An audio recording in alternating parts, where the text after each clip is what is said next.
Hello, Tracy Noriega, paying it forward to you here. Hello, Ilan and Guy. Hey, Thank, nice to be here.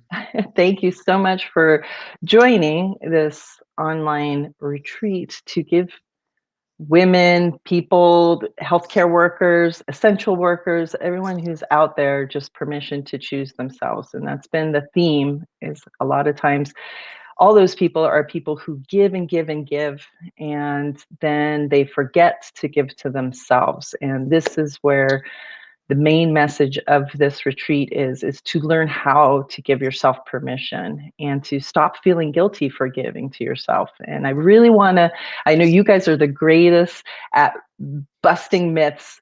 And one of the biggest myths I believe is out there that's really, really harmful to everyone is this myth about you have to sacrifice yourself Mhm. to like prove like you're a great parent, that you're a great employee, that you're a good boss, that you're, all these things. And what happens is we're, just keep giving. We never do for ourselves. And then there's this like animosity and resentment. And then, then you feel guilty for feeling that way. And then you think, okay, I got to give more. And then it's just this vicious cycle.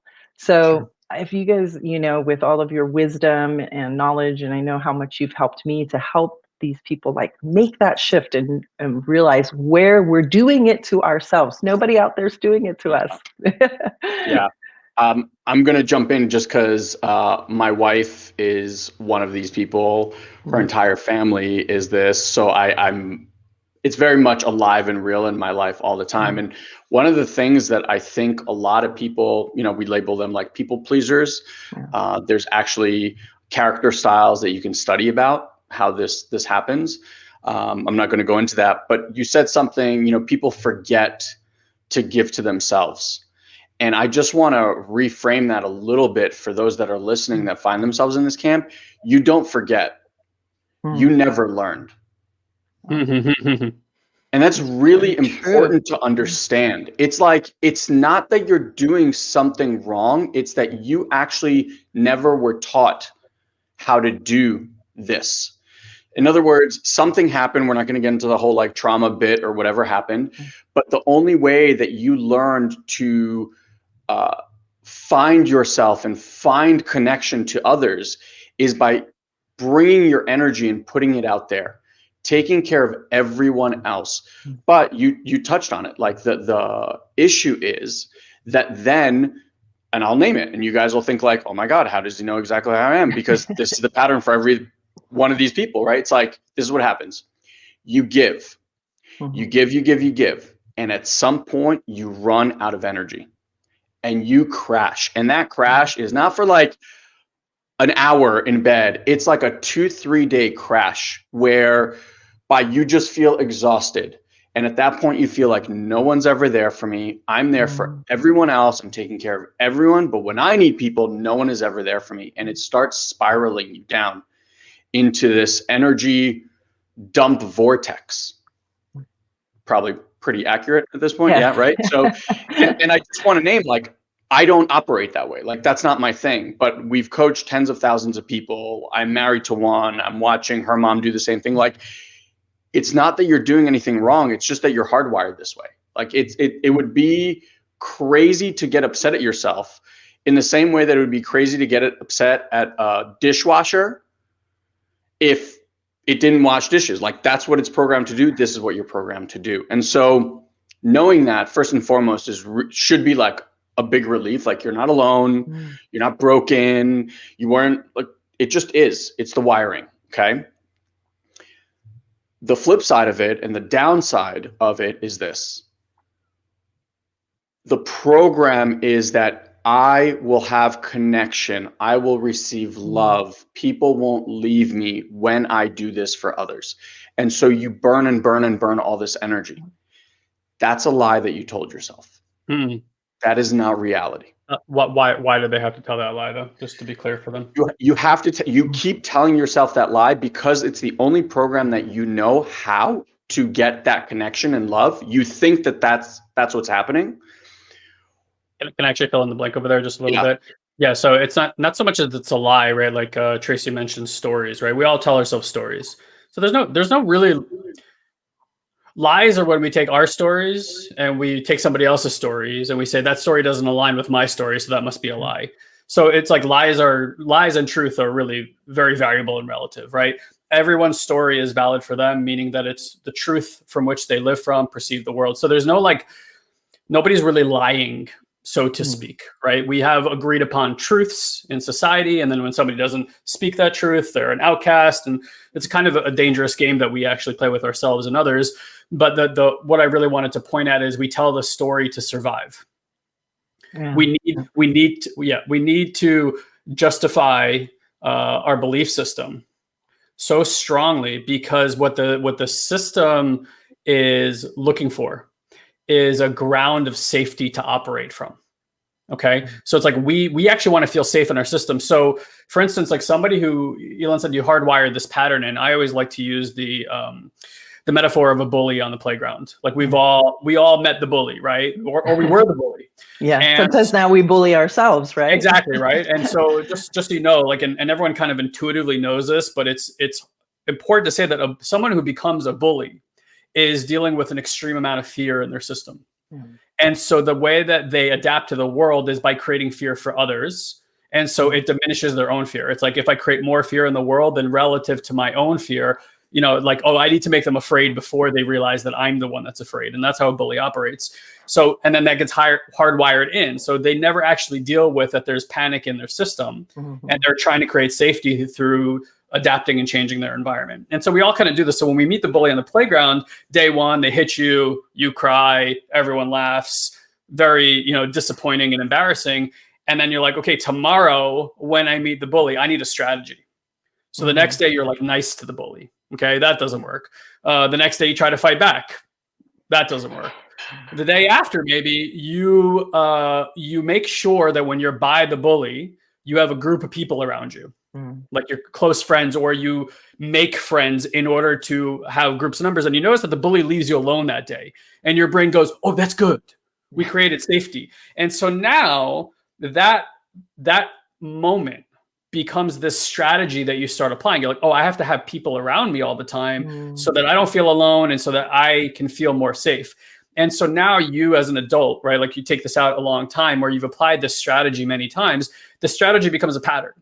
Just like when you first drove a car or rode a bicycle, there was a strategy that you first learned, and then it became a pattern. Now you can like talk on your cell phone, twist the radio a little bit, and somehow you end up in your driveway and you don't even realize that you weren't present for 90% of that drive, but something brought you there. Well, the pattern brought you there, right? So the patterns are really important because the patterns have created safety in our lives. However, we're also stuck in these patterns.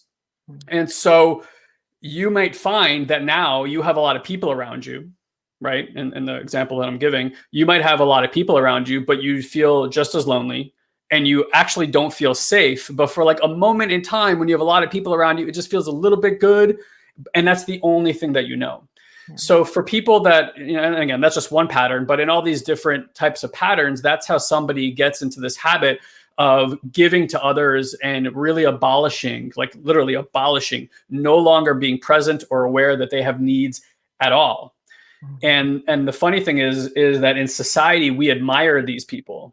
We admire the sacrificial lambs. We admire the people going off to the military and sacrificing their lives. And so we've created this environment and this culture where we clap for the sacrifice. And even though there's some truth to that, right? Like I'm not like putting down people who serve or anything like that. The real question is, where are you serving from? Yeah. And if service to you has always been at the cost of my own needs, I serve from an empty cup, then the contrast of that is, people would admire you and clap, but inside you're going to have that loneliness, you're going to have that apathy and that resignation towards other people, and it's never going to feel quite in alignment for you, and your system is really not finding that safety that it was looking for when you were a little boy or a little girl, because like Ilan said, not your fault, you just didn't learn it. And so that strategy kind of becomes its own prison in a way. And there are so many other identities and properties that human beings can have and even operate and serve from a healthy way that a lot of people don't get to explore because they're so locked into these patterns. Well, there's I'm sure there's people out there going, oh, snap, that's what I'm doing. And I totally get that. But then there's the other program in there that keeps it in there, I feel, and I know I was, you know, prey to this as well, is the guilt, right? That doing something for me and going, okay, I know all this needs to be done, but I'm going to choose me instead right now. And I don't know how that looks to everyone else. And it's really strange because when I found myself doing that, I could remember as a kid, I'm the oldest of five, you know, and we call it like we had two litters because my mom had, you know, and then she divorced, remarried, and then there were three others. So then I, you know, kind of became instant babysitter, you know, being 11, 14, and 17 years difference between the other ones. But I remember my mom just constantly going, right? And I'd be like, Mom, what do you need help with? And there would be this one thing of, you know what, if you see it, do it, right? You know?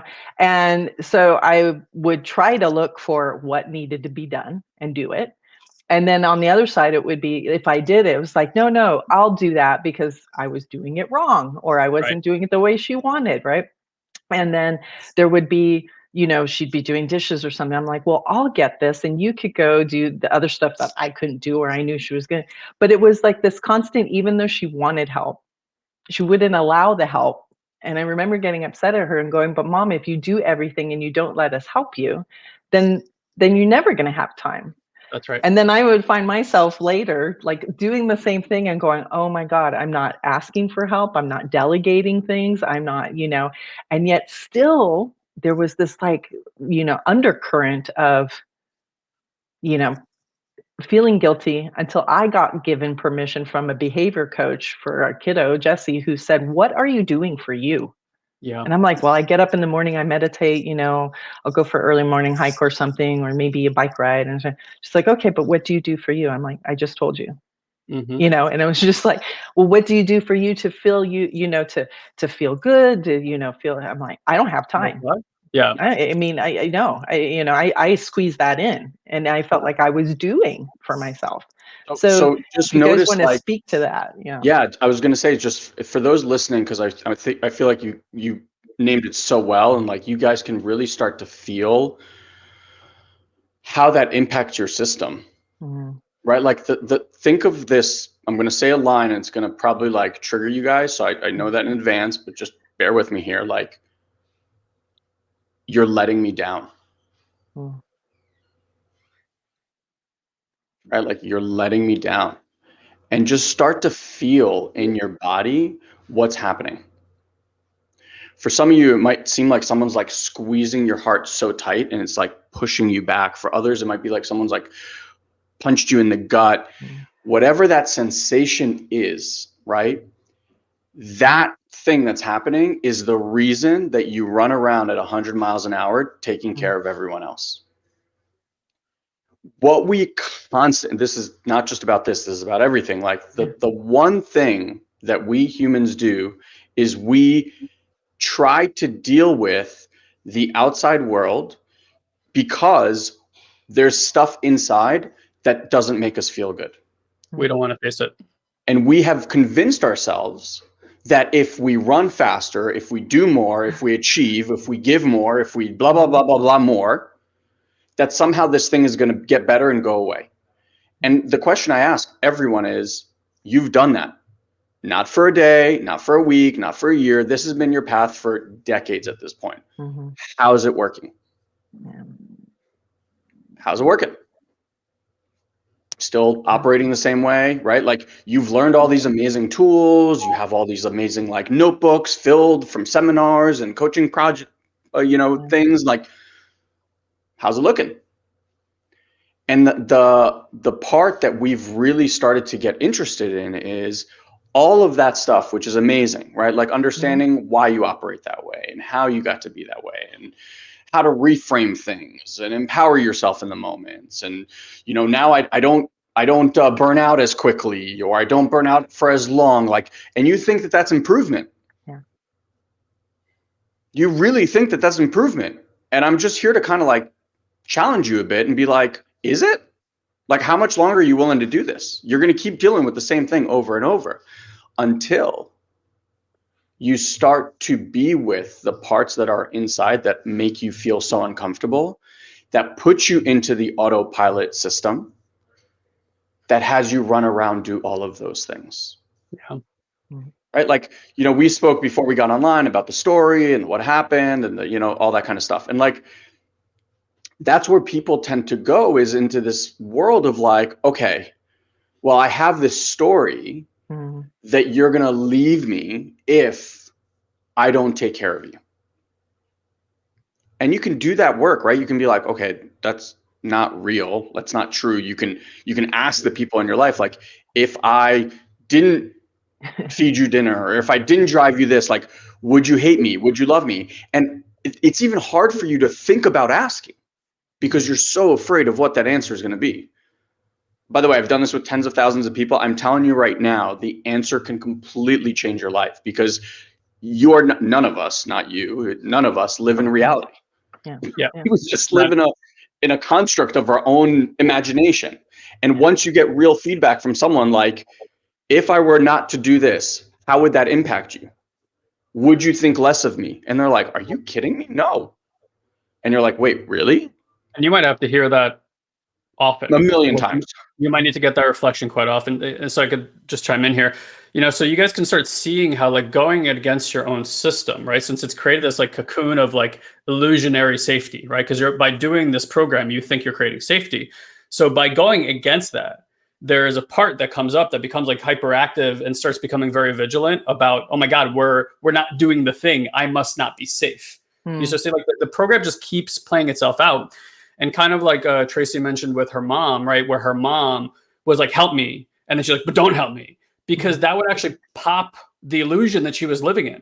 So in order to keep the story going, she has to have the illusion that she's asking for support and that nobody's giving it to her, so she can keep being the hero in the story that offers support at her own detriment. If she actually noticed that Tracy was cleaning the dishes, vacuuming the floor, helping with the kids, like, that would literally be a threat to her ego. You get that? So when we start even pointing at this, if you're getting like a little agitated in your system, it's not you that's getting agitated. It's the part that's like, don't listen to this shit. Right? Because it's like, we don't want to look there. We don't want this uncomfortable feeling. Grab the dishes, grab the vacuum, let's clean up the house, right? Let's get distracted from this. Let's get a little bit sleepy. And it has all these strategies to basically put you to sleep, while something that fundamentally could make a difference in your life is being expressed or shared energetically, physically, mentally, whatever. And so when we face these things, it's kind of like what Ilan was pointing to. It's almost pertinent to go into the discomfort, because there's an ego and identity death, so to speak. I'm putting this in quotes because it's not as difficult as death, but you have to face this part of the ego and identity, and it kind of needs to be put to rest. It needs to die. And we can't understand our identity away. We can't be like, oh, that's my identity, let me change my identity. Yeah. If we could do that, we'd all be millionaires, we'd all be in peak physical health, we'd all have energy forever. You look at somebody who you have envy about how the way they live, and you go, I'm going to be like that. And it would be that simple, right? And we would just change the script, and that's that. And the reality is, it's like that the where we live, where humans actually operate from, is a very subtle energetic place. I've never met a human that's not sensitive. Some have programmed it away, and so they're like locked out. But the reality is, like, no matter what situation you walk into, no matter what conversation you're having, me, Ilan, Tracy, all right now are having sensations and chemistry and hormones that are coming up in our body as it responds to our perceptions. And so we, no matter how intelligent we get, how much wisdom we gain from the insight space, we can't look down our system and be like, here are the hormones I want to have right now. I want dopamine all the time. Doesn't happen. So what we really want to get to is, how do we work with the system in a way that allows for it to basically get the information that it missed as it grew up, which is another way of saying to create safety in your system. So the safety is a natural state. And when there's safety in the system, suddenly you find the identity breaking apart.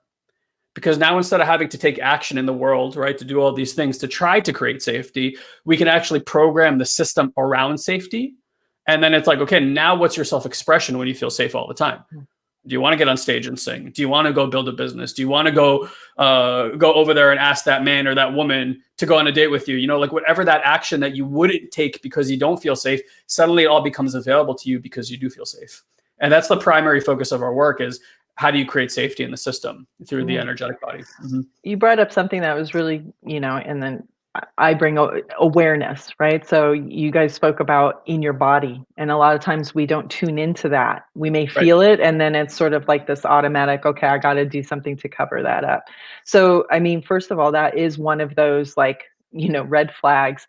Here we go, and that ability to respond versus just react, because that's also what just feeds this pattern. So do either of you have some words of wisdom or an exercise, or how you were saying about sitting with it when that comes up? The kid is online and hasn't done their homework, and they're upset, and now they're upset getting you upset, and then you've got to sit at the same place and you're trying to do a Zoom call and they keep asking you for help, right? And it's like you can feel yourself, you can feel all that happening. What to do? Because then I can hear them, people out there going, well, what do I do in the moment then? How do I change? How do I override this automatic response? Because if I'm stuck on stupid, how can I do something? Well, you're not stuck on stupid, first of all. You're really stuck on just, that's the way you operate, right? And so you're stuck on unconscious. Yeah, Stuck on that's the thing. So step default. one is really this conversation, right? Just becoming aware that there's this other thing happening that maybe you weren't aware of 5 minutes ago. That's truly step one, okay? Now, this is what I want to throw out there, and you may like this answer, not like this answer, but it's just the reality, and I don't like to give people BS. So here's the thing. You've been working this pattern for decades. Let's say average 30, 40 years, okay? Now notice what the mind wants to do. The mind, even Tracy's question, wants to figure out some sort of formula that you can turn off 30, 40 plus years of habitual training off in a weekend. Yeah. That's actually what you want. You're like, give me the magical formula that I can undo what I've been doing for 30, 40 years in a day. Just let that sink in, because that's exactly where human beings operate. It's like, how do I get the six-pack in a weekend? And I'm just telling you, flat out, it does not exist. You might hate hearing that, but like, it does not exist. You're trying to undo something that's been at it for decades. So first, breathe and relax. And like, you are where you are. And this, like everything else that you've excelled at in life, is going to take time. You didn't become a professional chef overnight, or a writer, or good at your job. You're way better parent than you are today than you were 8 years ago. If you started running or working out or playing a sport, like, you weren't good when you first started.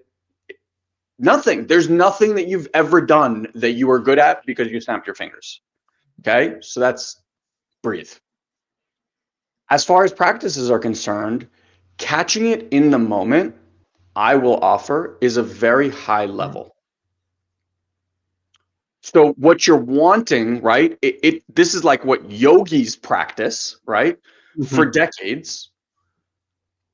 Catching stuff in the moment takes time. You have, up until probably 10 minutes ago, you didn't even know that there was all this stuff swirling inside of you. You were just at the impact of it. So if any moment you can catch, like, whoa, wait, there's this thing happening. Can I take notice of that? That's huge. Right? So we offer like different simple meditations, which we can share with you guys after, that you can start to do this practice on a couch in the safety of your own home, not in and while the event is happening, right? Because we've got to create stability and awareness to be able to notice stuff when you're calm, peaceful, or even if you're erratic, but like you're safe and by yourself, you know? As you start to notice these, the practices that we believe in are simple in that it's not some formula that you have to pull out a notebook and go, what did they say? Like, in this moment, what do I have to do again? It starts to just work on you. You'll actually like have a conversation with your boss or your partner or your kid.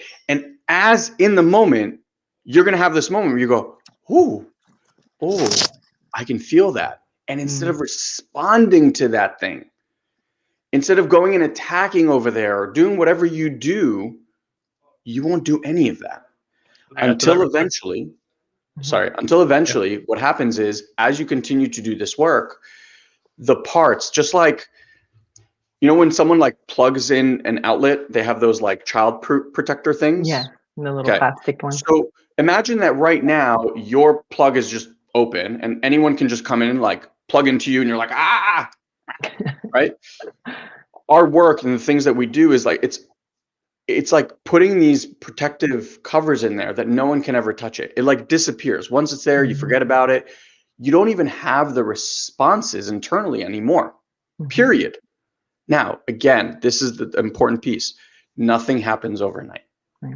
Well, and I can attest to that, working with the both of you, and I'm going to let the people out there know. I mean, I'm kind of setting myself up for that answer because it was, I got your meditation for the body awareness and would do that as part of my, morning practice or when I needed to take my time and started to notice so that when I was, getting yelled at by the kid or watching what was going on at work, and I could feel it coming up in my body. And it was like, oh, okay, this is what I get to like now kind of breathe into and own instead of just that tense up and go into my story. This is so effed up. They always do this, they want us to, do XYZ, but they don't give us the resources. And then I just go into this hole where you feel helpless and you feel like I can't make a difference and I do this whole thing versus being able to sit there and go, okay, here it goes again.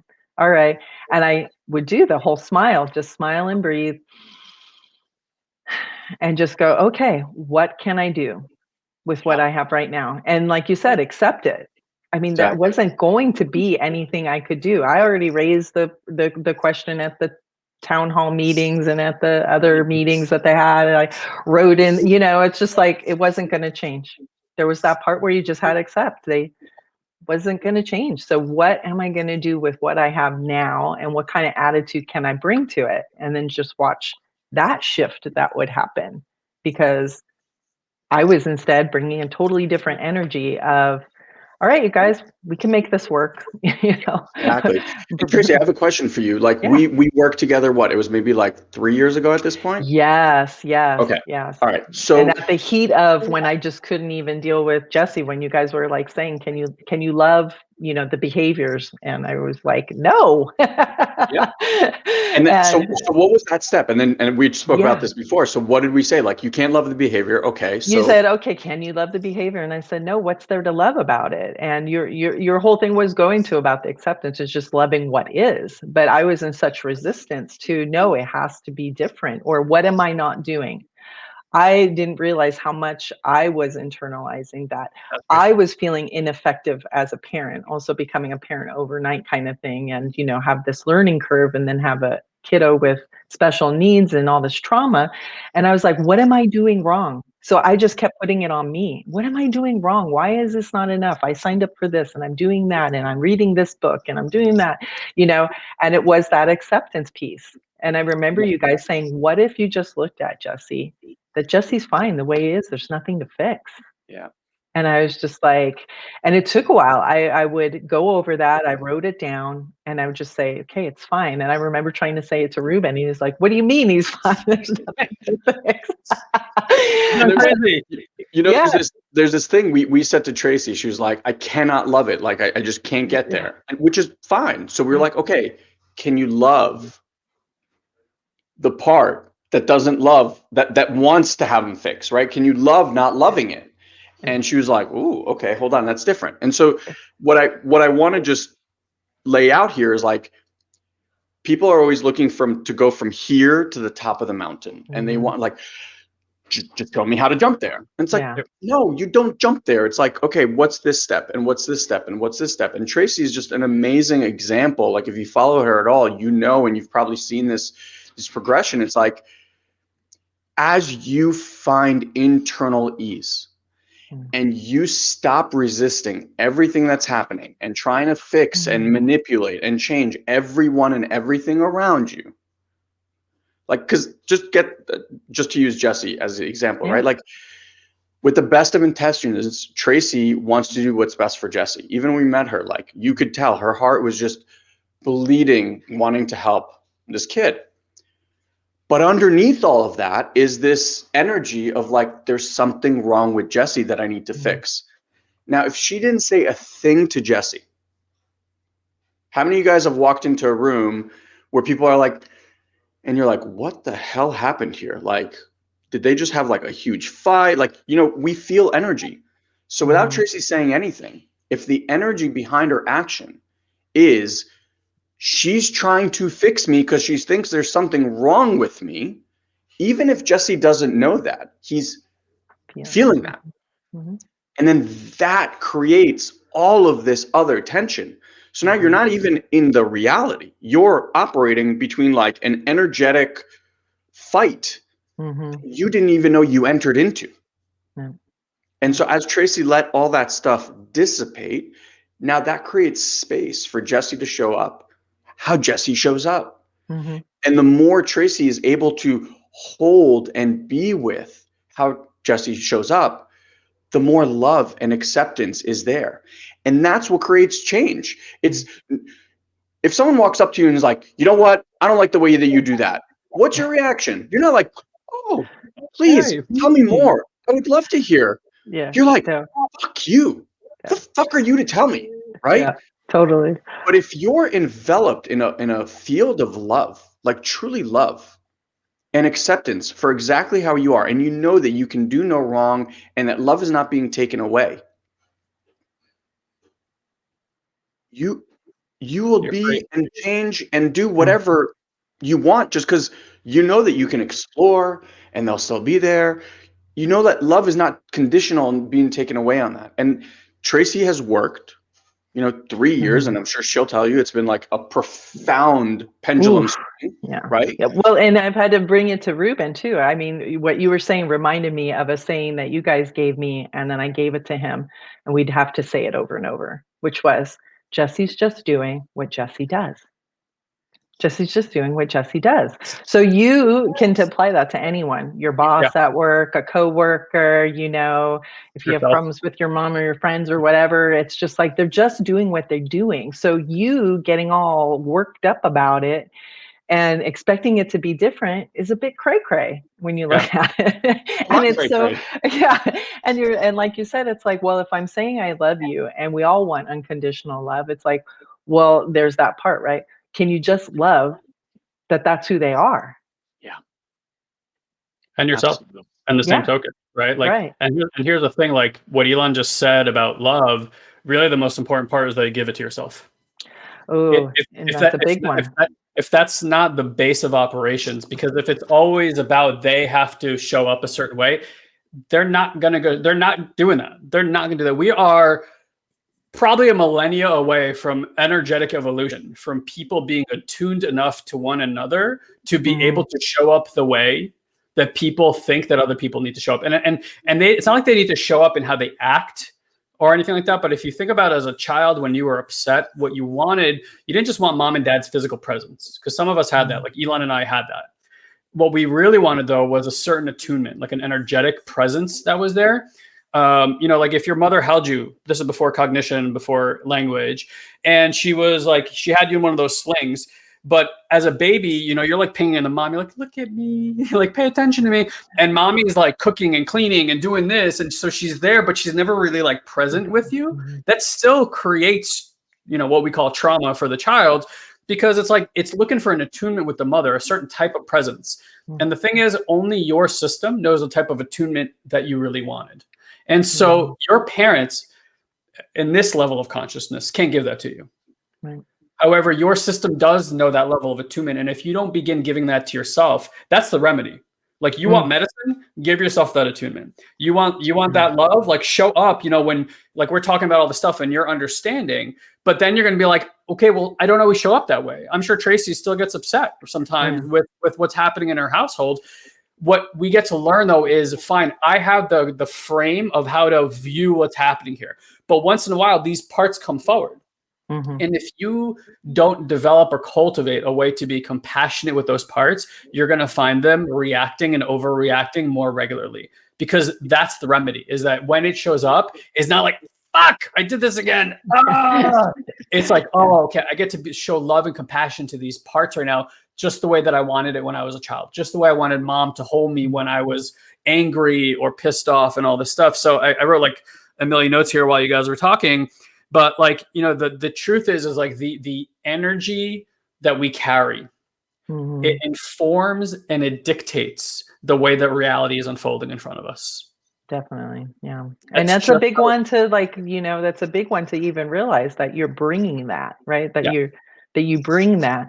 And I think you really touched on something, which is, you know, the whole impetus of this whole summit, this retreat, is that you have to learn to give to yourself, because like you said, only you know what it is that you actually want and need. And yet we still, in some weird ass way, believe that somebody else can like read our minds about what I actually need right now. Yet you don't give it to yourself. yeah, And you don't even say, this is what I need. And guess what? You guys are going to have to make your own dinner. And guess what? You know what? I'm going to go out for, you know, and say that, and to not feel guilty about it. And when I learned to do that, guess what? Everybody else learned to do it too. So when I would tell Ruben I needed to go, and he would start to say, maybe you need to go for a motorcycle ride, because he's like, you feel good when you come back. Go for a motorcycle there you ride. Go go. feel that freedom. And then I would conversely say to him, hey, why don't you go hit some balls? Because he plays golf. It's like, go do that. So we would tag team each other doing that. And I Smart. would still, in front of the kid, it was like I was losing it. And I would just say, hey, right now, I need to put myself in a timeout, because I don't, I don't even want to think about giving you a consequence right now, because I'll regret what I'm going to give you. That's And right. then I'll have to apologize for it. So I'm going to ask you to go to your room. I'm going to go to mine. And please give me that time. And I would like burn sage around the house, right? For his like negative energy. And he knew that. I'm like, nope, I'm cleaning up here, right? Yeah. So it was funny. One day he saw me and I was doing my breathing, my breath work right in front of him, because I do it loud. I'm just like, let him see me do it, I mean, we teach by example, right? So I was doing that and he goes, Trace, what's going on? Are you a little upset? I'm like, well, yeah, you're kind of, you're yelling at me right now. So I'm just trying to breathe. And he goes, well, maybe you need to go upstairs and burn a leaf. That's hilarious. and, I looked at him and I said, okay. So, I said, I think I will. Thank you. Yeah. And you're pointing something really important here, right? Because Tracy's pointing out really like full circle how we started this conversation is like most of us act when we're under-resourced. Like we just feel so under-resourced and we're like, all right, fine, let me go tell the kids that they're punished again or go into the relationship. And so we're not taking responsibility for the fact that we are now in our pattern. Because when you're under-resourced, you're stressed, you're anxious, you're overwhelmed. And anytime you're experiencing that, you can just say, I must be in a pattern now. And if I'm in a pattern, then the reality I'm viewing I am so far from what's real right now. I'm just stuck in this pattern. And guys, like we can't, I really want to hit this home. We can't figure this out with our mind. As much as you're like, oh, I get this, get it. That's fine. And like, you can catch yourself. But if your mind is where the conditioning is, it is what's viewing reality in a non-real way. It's obsessed with linearity. It's obsessed with processes. And the truth is our reality is multidimensional in nature, infinite in nature. You are an infinite being who's stuck in a physical body right now. And so it has these limitations on how it views things. And the medicine will not come from your conditioned mind because that's the imperceptible view. So just to touch on before, like, what do you do in the moment? It's like we're all in the big game, right? Like your life is the big game. That's like you're the superstar athlete that's now on the court. If the athlete didn't practice, they're not going to perform well in the game because that's the moment, right? It's like, oh, I got to make that 3-pointer. But if he or she hasn't taken that shot 100,000 times before, the percentage chances of that going in decrease tremendously without that practice. So when we do meditative practices, it's another way of saying it. Like most people think it's like, oh, I'm quieting my mind. That's a very layman's way of looking at meditation. It's a very Western way of looking at meditation. Meditation, sitting quietly, is an energetic medicinal tool. We call it active healing. And what you're really doing is you are spending or investing more of your time in a different state of being than the one that you're used to. Yeah. And so you're sitting in a state of being. That's really what meditation is. And as you sit more in that state of being, you cultivate a different energy in your body. And that different energy in your body has your mind respond differently because the energy changes. The mind is always responding to the energy in your body. It's trying to decipher what the fuck is going on down there. It's like looking at the basement. It's like, oh shit, we got water in the basement. We got to clean that up. Oh, we got anger in the basement. We got to clean that up, right? It's so if all that stuff is backlogged in your system, because most people their bodies are clenched, they're tight, right? Like your muscles, your joints, everything is tight, everything hurts. That's not just your physical body. That's your energetic body. That's your mental body. That's your spiritual body. And so if there's no fluidity in the system, your chances of acting differently outside of the conditioning is like, it's pretty much null and void.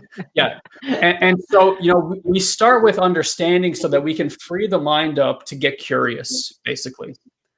And that curiosity eventually leads to energetic practices, which again, for most Western people, it's like, that's woo-woo, that's witchcraft and all this kind of crap. And it's like, well, yeah, it's been framed that way for a really long time so that people don't look. Like the mystical side of religion, which has pretty much been like extricated because, church and whatever can't control people having mystical experiences. There's a dogma there, whether you believe it in or not. I don't want to get into that argument, but there's a dogma there. Like you have to be this way to be spiritual. And there really is no way that a human has to be spiritual. If there was, by the way, we wouldn't have 330,000 religions on the planet, which try to explain how to be spiritual. Right. We would just be able to be it, right? So like spirituality is a state of being. It's just being whatever it is that you are being and allowing for that to be. So these are the things. And like the mind, lastly here, is like the mind, because of the conditioning, has its own clock. Like you have a conditioned clock. Notice how some people, they can be late to everything. They don't give a shit. Other people can't be late to anything. They feel like their life is on the line if they get there late. So it's like even the timing in your mind is a conditioned response to how you perceived reality. And so this works against us because our body does not care about any of that. Your energetic body doesn't care at all about the timing of the mind. Yeah, it's like the mind's like, come on, let's fix this now. And the body's like, the mind is like Bob Marley smoking a J. It's like, Buffalo Soldier, like I'm going to do this shit in my own time. So if we start like forcing, right, there's a difference between power and force. And if we start forcing our conditioned mind to implement some strategy on the body's like, and then you're just going to go back into your pattern. You'll be like, that doesn't work, back into pattern. And again, this is why we want to sit and cultivate energy patiently so that we can spend more time in different states of being. And really, like I said, if reality is being informed by, dictating, and unfolding, like your reality is unfolding because of the energy that you're outputting, then the number one thing that we can focus on is, how do I shift my energy?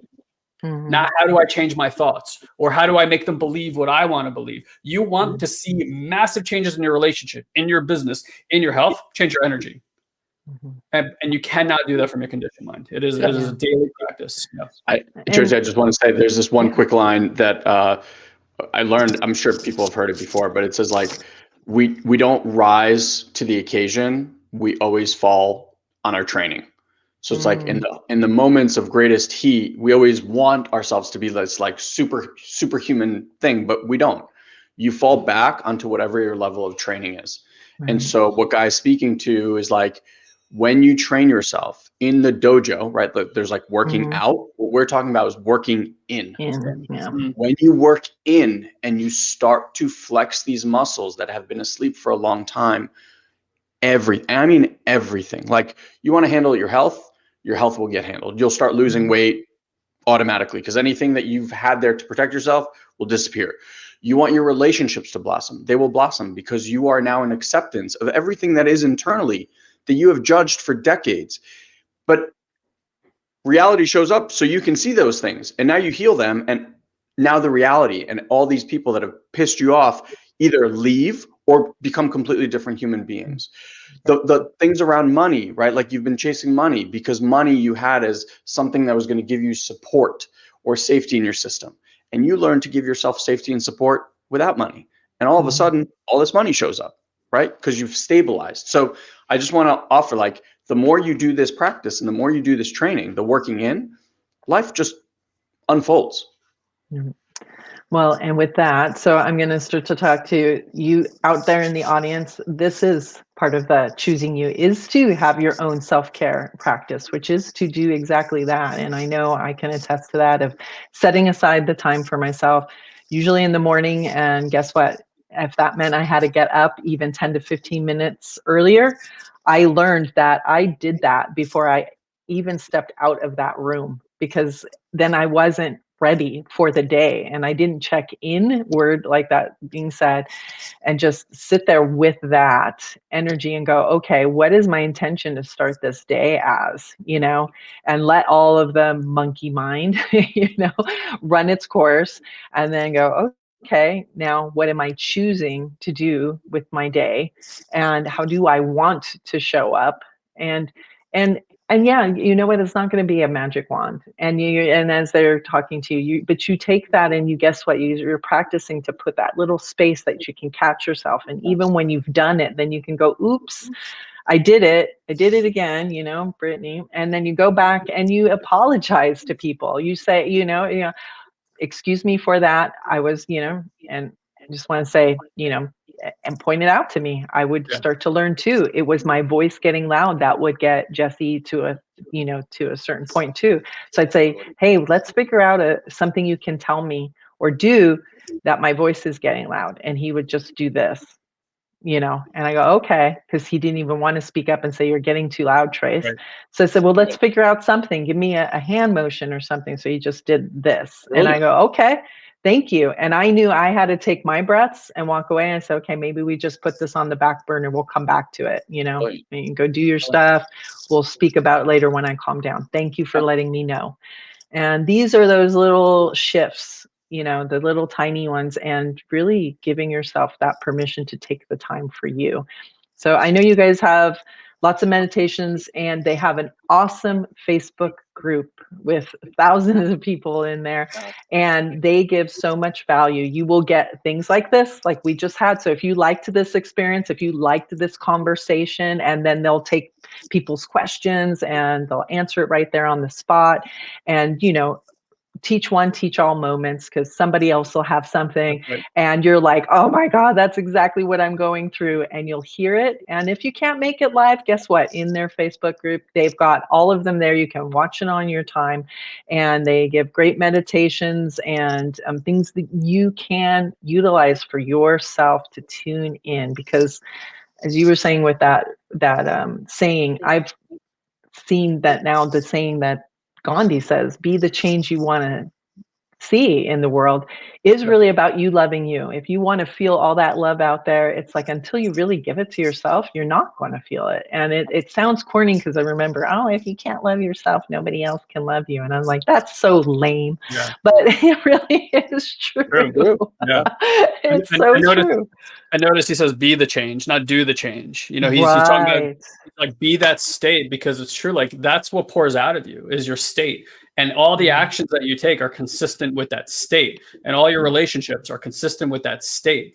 And I'm just going to lay it out for you flat out. 99.99% of the human population right now is stuck in a fight or flight response. Yeah. Period. And when you have lived life in a fight or flight response, you don't even know what well-being is anymore. You don't know what, like, with people who we start these conversations with, who are stuck in this identity, I shit you not, we have to tell them, when we get off this call, go on Google and go to Webster's dictionary and look up the word needs. Like, that's where we have to start, because the conditioning is so strong with these people. They've abolished everything about themselves. They are a sacrificial lamb on this planet and are rewarded for it on top of everything. So a lot of times you'll look at successful people, but when you become energetically sensitive and you feel into their systems, they're not finding success because they've acquired safety. It is the distortion of their identity acting out that is leading to that success. Okay. Like, they feel so unsafe that $100 billion is the only thing that gets them even close to feeling safe. And notice that they don't stop when they reach a certain level of success. And they're like, I'm good now. It's like, got to go get another company, got to make another $1 trillion. Like that's the kind of distortions that we're dealing with on our planet. But I can tell you that the moment that you derive more safety in your system, you're going to find that everybody around you starts relaxing too. Yeah. Starts becoming more into themselves, because we do have medicine for each other. We are like constantly pinging and passing our energy like back and forth. You know, when somebody is like really angry in a public space, like everyone's like affected. It doesn't stay with that person. Or if you see a really joyful, happy person, so like, and you find a smile easier on your face. We truly are one organism that's passing this data back and forth. So if you want, and you are interested in service and transformation on planet Earth, and that's like, then transform yourself, and you're going to see everybody around you transforming without you having to dictate how to do that. It just kind of naturally occurs. And that is what's going to cause transformation on our planet. And that's great news, because you don't have to go and have people think and feel and act like you in order to create transformation, which is what we have tried to do for thousands of years and has led to warfare. So it's like, just be your authentic self, and you're going to see incredible things happening in and around your life, without a doubt. Yeah, so please get in their community, because as I said, this is all practice, and it's not going to be an overnight. So you need a group of people that you can practice this with, because I'm sure you don't have anyone around you. Otherwise, you would have been learning this stuff. So like myself, I was like, okay, this is where I'm going. And, they do have other coaching programs, and they have other like special events, and just diving in there, just dipping your toe in there repeatedly and going back is going to make those shifts. So please just practice. If this spoke to you, then dive on in there. And again, feel the support from the both of them and the community, because that's what you really need to practice this the other way. Well, thank you, Guy and Ilan, so much. Is any closing words or words of wisdom? I mean, you guys have been just chock full. Will they have a link of where to join, or do you want us to share? I'm going to have below all that stuff, all of the Facebook community and everything, just to get there, as well as, whatever, I can't remember right off the hand, the gift that you gave. I don't know if it's a meditation or something, but, all below.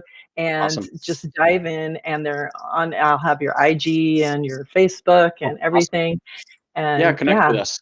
Yes, please do. They definitely, I would not be where I'm at. And it's such an honor. I want to say thank you in front of everyone, that because of them and making those shifts and always practicing those things have made that I'm sitting here interviewing them to introduce them to you, to say, get on board, people. Let's get on board. Let's start loving ourselves, and we'll feel a lot more love in the world, and make those shifts that we're all looking for. So it starts with you. So choose you. All right. Thank you. We love you guys. Thank you for watching and listening.